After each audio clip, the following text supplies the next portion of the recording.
hid my card and told him to donate $20. Thank you for all you do.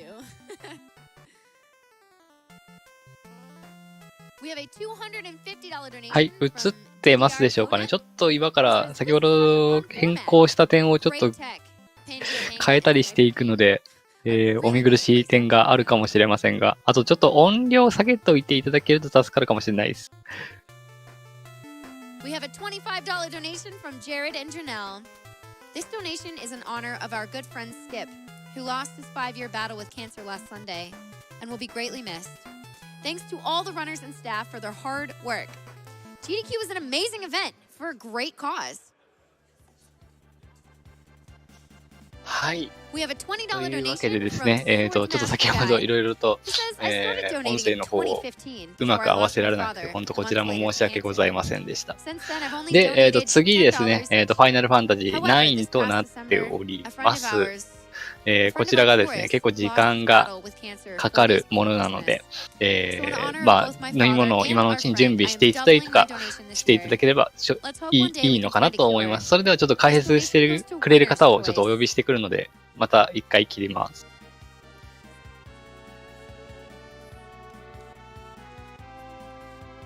We have a $50 donation from Lieutenant Dan 208. He says, GDQ has been on in our teen room at CS Mott's Children's Hospital all week. Knowing that all these people are working to fight cancer in their own way helps them fight their fights. Thank you so much for all everyone has raised.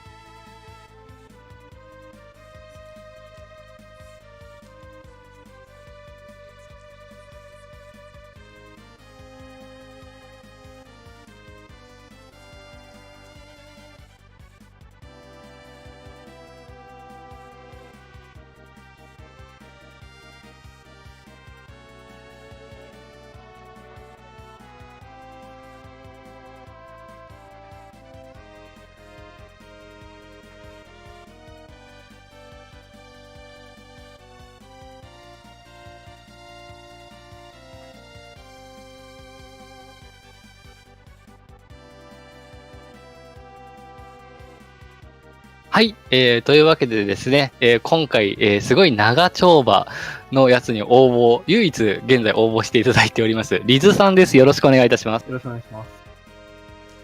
Alright, we are going to take a quick break to see some ads, you guys, and then we will be back. すごい今のうちにね、軽いゲームの説明させていただきます。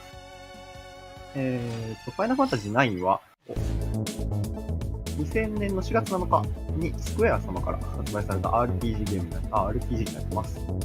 で、ファイナルファンタジーシリーズのメインシリーズ9作目になります。で、本作のテーマがありまして、それらが原点回帰やクリスタル復活などとなっています。キャラクターの更新がですね、ファイナルファンタジー6までの SD サイズに戻り、世界の根幹をなすクリスタルという概念の復活、一部のキャラクターの名前がファイナルファンタジー1などから取られていたり、まあ過去作との共通点がすごく多いですね。面白いです。ゆっくりでいいですよ。もうごめんなさい、もう。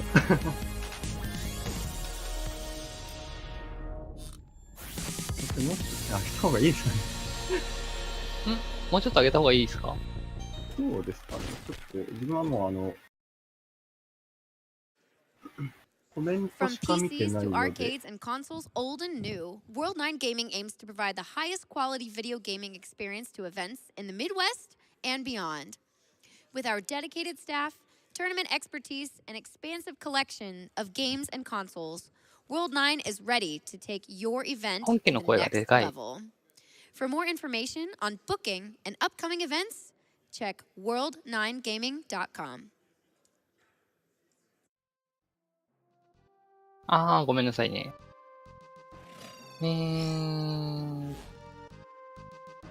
ちょっと今、本家の音の方を下げました。はい。伊術さん、だいぶ緊張してますけど大丈夫ですか？ちょっと本当にものすごい緊張します。緊張するときわかります。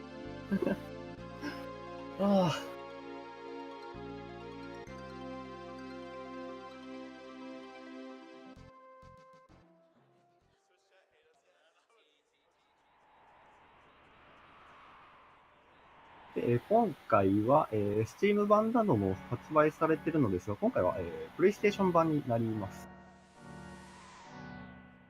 そうですね、あとは、そうですね。戦闘のテンポがすごく悪いですね、このゲームは。7であったり、8だったりっていうのは、そこまで、戦闘開始してから、エンカウントしてから戦闘が始まってコマンド入力ができるまで、だいたい、そうですね、10秒くらいなんですけど、ファイナルファンタジー8だと。9だと、エンカウント確定から始めると15秒、15秒くらいかかります、ね。すごく長い。Congratulations again, guys. It was awesome. Yeah, that's right. Give it up for me. That's what I want to hear. That's right. エクスカリバー2は12時間以内 I heard like 2 boos in there. Someone, can we get security? You? Oh, okay. Can we get security? What's up, guys? Welcome back to AGDQ 2019. We are getting set up for Final Fantasy 9 Snug Run of the Night. But before that, I want to talk about that amazing Super Mario Sunshine Lockout Bingo race. First time倍速かけたままでも、プレイ時間 joined の、 by プレイ Pengia 時間 Penga に and 倍 Cyber 速が King. かかるわけでは Guys, ないの just で、 give me the adrenaline rush because, for everybody else, like by the end of the race, we know how our opponents did. We know everything. I know you guys are sitting here talking about, oh, you went over there. Oh, I did this. Oh, I'm stupid. You know. So tell me just like what, I don't know, what's going through your heads right now? So basically, once we start getting into actual bingo, it's a matter of where you're predicting where your opponent is. So once the squares get clicked off, it's a matter of just like, all right, he's there. I gotta go over here. Oh, wait, maybe he's going that way. There's a lot of adjustments. But as bingo went on, I think the nerves and the adrenaline started to calm down because when you first start off, the run's always like, oh man, my hands are shaking. But once you actually see the bingo squares popping off, then it's slowly gets better. Yeah, it's an underrated ですね、 piece of 続いて、 a skill that you have to have. I か feel ら like 続い whenever て、 you're 松木 playing さん a が、 randomizer or 3 bingo 時 is 間、 that you ト can't ー just タルで focus on 3 I'm 時 just 間 moving ま the で bingo プレ really イす well. る You also という have ふ to うに、route the entire time and then to コメント add さ an れていた extra と思う dynamic. ので、 You're その playing 後、 defense. I've said that a もう million 一人の times 奏者 about の方、 lockout トー bingo. ジュ I さん think に that's 切り替わ amazing. る感じですね。 お I 二 don't, 人 I で don't, I don't リ know スク2を what's 担 the 当されま mental す。 game like right there. で、リスク Like for 3 you, がです like ね、こ you ちら know, が、ラズベル depending ハイ on ムさん。 different plays ラ that ズベル happen. ハイ For ム you, さん Cyber も King, what was going through your head? トージュさんと、松木さんと同様、RPG リミットブレイク2017で、ファイナルファンタジー9 RK をプレイしました。で、リスク4ですが、トージュさんがリスク4を担当します。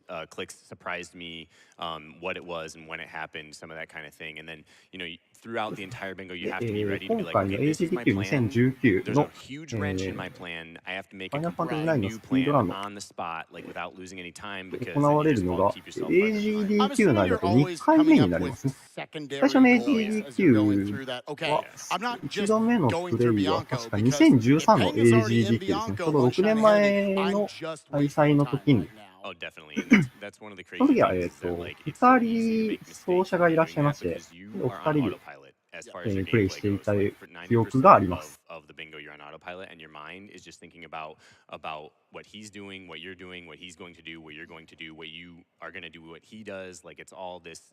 あ、ごめんなさいね。私完全に黙っちゃってますけど。あ、全然大丈夫です。You know, just in case I don't get what I want to go for, and so I have to be up thinking about that and everything. It's a huge mental game. So let's actually go to one of our first clips right here. So I just want ま to あちょっ get とコメン into ト見ながら、 how 私 it の feels 方 like で、 Chance. 音 Just saying 声 one 調 move 整 ahead の to 方は continue 行っているんですが、 まだダメかな。 Right here after the いや、 opening 申し訳ないです。 cutscene, 本当に。 obviously you guys are scanning the list. Both of you immediately tell ちなみ me にこの what each of your アフロ mindsets アフロ are. What's と your first 言っておりま four すが、こ moves ちら here? スパイク Hang on, ベ we'll ジー start タ with さ you. んですが、 So the beginning is always ス interesting パイ because クベジータさん you が have the 一応 bingo board, you have AGDQ2013 の different フ places ァイナ you ルファ can ンタジー go. 9の So one of ス the ピー things ド I ランで like to do is think about 少 my しだけ opponent where 走ってらっ he's しゃいま most す。 likely to go, and if I can も contest う一 if 人 I の奏 think 者 I な have a んで better すが、 chance of getting to that square first, or if I RTA want to in go Japan completely をご覧 different にな or った方 go はご contest 存 and 知 get か all と these 思いますが、 objectives to myself, and then ク kind ロ of ノ build トリ off ガ of ー that など route. を走っ So てい that's why I たフレ decided キ to go シ to ルさん Bianco が because I know 基本的 Sniper に hates よく走って Bianco. ましたね。 Hate Bianco. Hate Bianco. フレ If キ you シ go ル to さんとス Bianco パイクベ first, ジー bingo タさん you がお lose 二人 every でこ time. う Well, 担当していたという Well, 感じです Every ね。 time. Every time. Every time, 1-0 at GDQ. So, Sniper, like right off the bat, we see you immediately. You're a fruit boy. I am a Just fruit going for, you went for